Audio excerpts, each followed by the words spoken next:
મોરબીમાં આઠમનું નોરતું ખેલૈયાઓએ વરસાદ સાથે લીધા હતા ગરબા। નવદુર્ગા રાસ લોકોએ મન ભરીને માણ્યો હતો।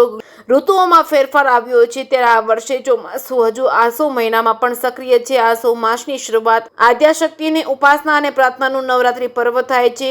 લોકો મન ભરીને આનંદ સાથે આદ્યાશક્તિની પૂજા અર્ચના કરે છે, પરંતુ આ વખતે વરસાદે વિઘ્ન નાખ્યું છે। સાતમા નોરતે આઠમના નોરતે વરસાદની પધરામણી થઈ છે, પરંતુ લોકોએ મક્કમ મનથી માતાજીના ગરબા લેવા તેવું માની ચાલુ વરસાદ હોવા છતાં માતાજીના ગરબા લઈ માતાજીની આરાધના કરતા હોય। માતાજીનું પર્વ હોય, તેમના ગુણગાન કરવાનું પર્વ હોય, માતાજીની પ્રાર્થના કરી રાસ ગરબા રમ્યા હતા। મોરબીના પાલટી પ્લોટમાં થયેલી ઉમિયા નવરાત્રિમાં લોકોએ ચાલુ વરસાદમાં રમતા હતા અને ત્યારે નાની કેલાન રોડ ઉપર ઓમ પાર્કમાં યોજાતી ગરબીમાં ચાલુ વરસાદે મહિલાઓએ ગરબા લેતા હતા, માતાજીના ગુણગાન ગાઈ રહ્યા હતા। જે પ્રમાણે કિશન પાર્કમાં બાળાઓ દ્વારા નવદુર્ગા રાસ રજૂ કરવામાં આવ્યો હતો। સાક્ષાત માતાજીઓ ગરબે ઘૂમતા હોય તેવું દ્રશ્ય થયું હતું। માતાજીના ભુવાઓ ધૂણી પડ્યા હતા। નવરાત્રિ પર્વ એ આદ્યાશક્તિની પ્રાર્થના અને આરાધનાનું પર્વ હોય। લોકો આદ્યાશક્તિઓને આહવાન કરી કાલાવાલા કરી ગુણગાન ગાતા ગરબે રમી રહ્યા છે।